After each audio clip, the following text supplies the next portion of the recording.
Hello everyone, कैसे हैं आप सभी। आशा करता हूं कि आप सभी स्वस्थ हैं और अपने स्वास्थ्य का ख्याल रखें। तो आज हम जो हैं जिन अप्रोचेस की बात कर रहे थे, आज हम थोड़ा सा जो है एक उसी सीरीज में आगे बढ़ते हुए हम डिस्कस करेंगे आज न्यू क्लासिकल अप्रोच के बारे में। तो सबसे पहले तो मैं आपको एक चीज़ बता दूं कि जो न्यू क्लासिकल जो अप्रोच है, ये अप्रोच जो है वो क्लासिकल अप्रोच को रिजेक्ट नहीं करता है और ये उसी को रिफाइन और इम्प्रूव करने का काम करता है। ठीक है, ये कोशिश करेगा इस क्लासिकल अप्रोच में हम ये समझने की कोशिश करेंगे कि ये कैसे उसको रिफाइन करता है और कैसे ये उसे इम्प्रूव करता है। तो सबसे पहला जो पॉइंट है वो है बिहेवियरल मैनेजमेंट पर। बिहेवियरल मैनेजमेंट का मतलब यही होता है कि जहां आप किसी भी इंडिविजुअल के एटीट्यूड, बिहेवियर और ग्रुप प्रोसेस, जो भी ग्रुप में किस तरह का उसका जो है एटीट्यूड है, किस तरह का उसका बिहेवियर है, क्या ग्रुप का प्रोसेस है, क्या रिकॉन्सिलेशंस है।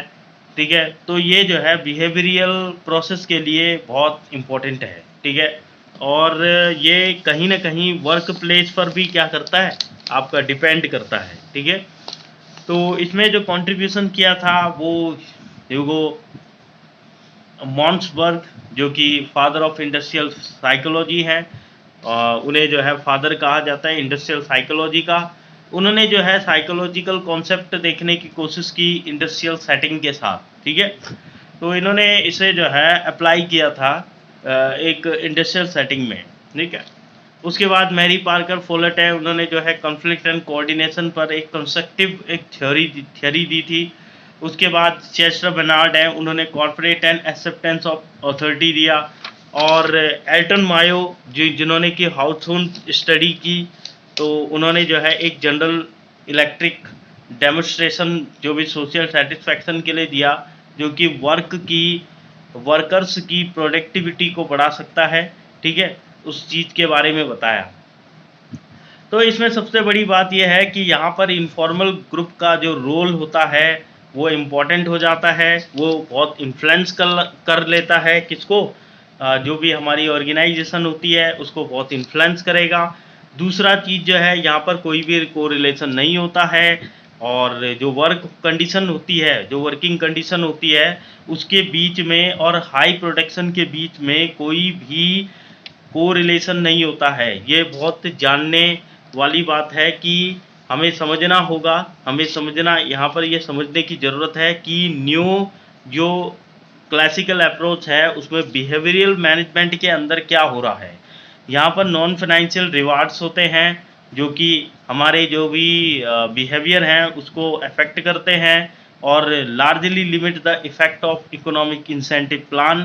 ठीक है, और ये बहुत बड़ी मात्रा में इफ़ेक्ट करते हैं हमारे इकोनॉमिक इंसेंटिव प्लान्स को। ठीक है, दूसरी सबसे बड़ी बात यह है कि ये एम्प्लॉय सेंटर्ड होते हैं, डेमोक्रेटिक होते हैं और participatory style of supervisory leadership is more effective than task centred leadership. जो भी टास्क सेंटर्ड लीडरशिप है होती है उसकी तुलना में ये एम्प्लॉय सेंटर्ड होते हैं। दूसरा सबसे बड़ी बात यह है डेमोक्रेटिक होते हैं और पार्टिसिपेटरी स्टाइल जो भी होता है इनका सुपरवाइजरी का वो बहुत इफ़ेक्टिव होता है। ठीक, अब हम जो बात करेंगे दूसरे पॉइंट के बारे में वो है द ह्यूमन रिलेशन मूवमेंट। ठीक है, द ह्यूमन रिलेशन मूवमेंट जो है ये वर्कर्स की प्राइमरी रिस्पॉन्स, जो भी उसके सोशल कॉन्टैक्ट के साथ में जो भी उसके रिस्पॉन्सेज हैं उनको देखने के लिए हम ह्यूमन रिलेशन मूवमेंट की यहाँ पर बात करते हैं। और इंक्लूडिंग सोशल कंडीशन, ये किन किन चीज़ों को इंक्लूड करता है, आपकी सोशल कंडीशनिंग, ग्रुप नॉर्म्स और इंटरपर्सनल डायनेमिक्स को। तो यहाँ पर कंट्रीब्यूट किस चीज़ ने किया था आप पहले से ही जानते हैं, आपने मैनेजमेंट में भी उनका नाम सुना होगा, हायरार्की ऑफ नीड थ्योरी। ठीक है, जो कि मैस्लो, ठीक है, जो कि अब्राहम मैस्लो ने दिया था। ठीक है, और डॉगलस मैकग्रेगोर ने जो है इसमें थ्योरी एक्स और थ्योरी वाई दी थी। ठीक है, तो ये जो है आपके न्यू क्लासिकल अप्रोचेस के अंदर आते हैं। अब बात करेंगे मॉडर्न अप्रोचेस की, जो कि आजकल के दौर में आपके उस किसी भी कॉरपोरेट में, किसी भी ऑर्गेनाइजेशन में, किसी भी इंस्टीट्यूशन में लागू होता है। ठीक है, तो सबसे पहले बात करेंगे क्वांटिटेटिव मैनेजमेंट पर्सपेक्टिव के बारे में। यहाँ पर हम फोकस करते हैं डिसीजन मेकिंग पर। ठीक है, अब मैंने आपको पहले भी बताया था कि डिसीजन मेकिंग एक सेकंड फंक्शन है। ठीक है, तो सेकंड फंक्शन है, मतलब कि प्लानिंग के साथ साथ में जो है डिसीजन मेकिंग की जाती है। ठीक है, सेकंड फंक्शन का मतलब ये नहीं कि सेकंड स्टेप है। सेकंड स्टेप आपका प्लानिंग के बाद ऑर्गेनाइजिंग है, लेकिन प्लानिंग के लिए जो दूसरा फंक्शन, जो मतलब प्लानिंग के साथ में ही जो दूसरा फंक्शन आता है वो डिसीजन मेकिंग हो जाता है। तो इसीलिए हम प्लानिंग एंड डिसीजन मेकिंग बोल लेते हैं। ठीक है, कॉस्ट इफेक्टिवनेस पर काम करता है, मैथमेटिकल मॉडल्स होते हैं, यूज़ ऑफ द कंप्यूटर, इस पर जो है आपका क्वांटिटेटिव मैनेजमेंट पर्सपेक्टिव फोकस करता है। तो यहाँ पर मैनेजमेंट साइंस की अगर हम बात करेंगे, तो मैनेजमेंट साइंस जो है वो मैथमेटिकल मॉडल की डेवलप पर एक तरह का फोकस करती है, और ऑपरेशंस मैनेजमेंट जो होते हैं वो फोकस करते हैं produce the product and service more efficiently. ठीक है, ये एफिशिएंटली जो है किसी भी प्रोडक्ट और सर्विस को प्रोड्यूस करने के लिए ऑर्गेनाइजेशन की हेल्प करते हैं, और यहाँ पर वाइड रेंज ऑफ प्रॉब्लम को क्या क्या किया जाता है, अप्लाई किया जाता है, कि जितने बड़ी रेंज की प्रॉब्लम होगी उस प्रॉब्लम को देखने के लिए कि वो प्रॉब्लम किन किन कारणों से आ रही है। अगर हम किसी भी प्रॉब्लम को लेके चलेंगे तभी हम उस चीज़ का क्या है, सॉल्यूशन निकाल पाएंगे। Next one is a contemporary management perspective है, या जिसमें कि एक सबसे पहला जो वो है स्टेप है वो है सिस्टम्स पर्सपेक्टिव। ठीक है, यहाँ पर क्या है, कोई भी ऑर्गेनाइजेशन ये देखने, किसी भी सिस्टम को देखने की कोशिश करते हैं, एक सिस्टम की तरह व्यवहार करता है। ठीक है, और मैनेजर जो है वो बेटर अंडरस्टैंड करते हैं, या अपने इन्वायरमेंट के इम्पोर्टेंसीज को समझते हैं, और इंटरडिपेंडेंस, लेवल ऑफ इंटरडिपेंडेंस होते हैं। सारे के सारे ऑर्गेनाइजेशन में बहुत सारे सब सिस्टम्स बनाए जाते हैं। ठीक है, तो जैसे कि अगर मैं यहाँ पर बात करूँ तो सबसे पहले तो यहाँ पर इनपुट होते हैं इन्वायरमेंट में।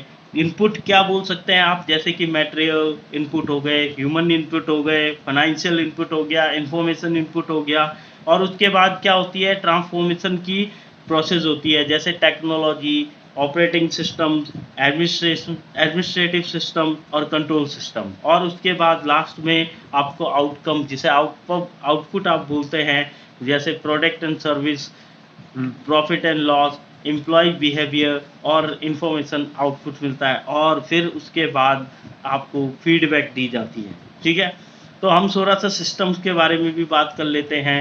एक होता है ओपन सिस्टम, जिसमें आप इन्वायरमेंट के साथ में इंटरेक्ट करते हैं।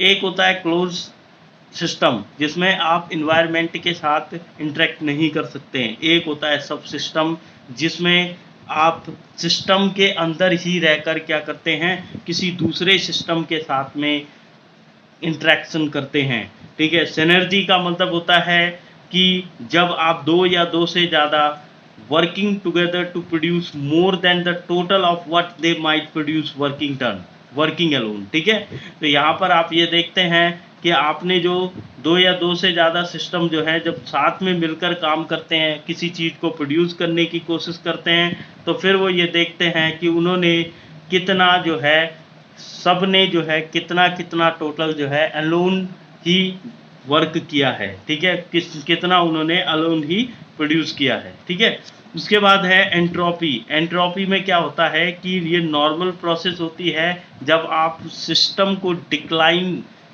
होता है, जब आप उसे लीड करते हैं। ठीक है, तो ये जो है आपके क्या हैं, कुछ सिस्टम्स के टाइप्स हमने आपको बता दिए। उसके बाद जो कंटीजेंसीज प्रोस्पेक्टिव है, वो जो है आपका सजेस्ट करता है यूनिवर्सली थ्योरीज पर, और ये किसी भी ऑर्गेनाइजेशन में अप्लाई नहीं कर सकते हैं इसे। ठीक है, ऐसा भी होता है कि इसे नहीं किया जा सकता है किसी भी ऑर्गेनाइजेशन में अप्लाई, बिकॉज क्योंकि यहाँ पर क्या होता है कि इनका ये मानना है कि ईच ऑर्गेनाइजेशन इज यूनिक, ठीक है।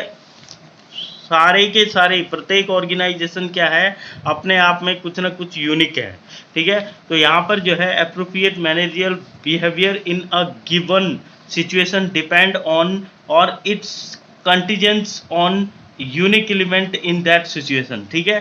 तो ये जो यहाँ पर जो भी मैनेजरियल बिहेवियर होगा वो डिपेंड करेगा उसकी दी गई सिचुएशन पर, ठीक है, कि वो उस सिचुएशन में किस तरह का बिहेवियर करेगा या किस तरह की उसके बीच में कंटीजेंसी रहती है, ठीक है। तो ये एक यूनिक एलिमेंट है किसी भी सिचुएशन में रहने के लिए।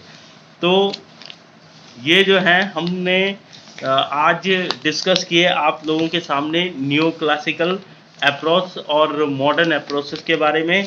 तो आशा करता हूँ कि आपको ये लेक्चर समझ में आया होगा, और अगर आपको किसी भी प्रकार का किसी भी प्रकार से कोई भी प्रॉब्लम या इश्यूज आ रहे हैं तो आप जो है हमसे शेयर कर सकते हैं, और आप कमेंट बॉक्स पर हमें कमेंट भी कर सकते हैं, ठीक है। और साथ ही हमारे चैनल पर ज़रूर सब्सक्राइब करें और इस वीडियो को ज़्यादा से ज़्यादा लाइक एंड शेयर करें, ठीक है।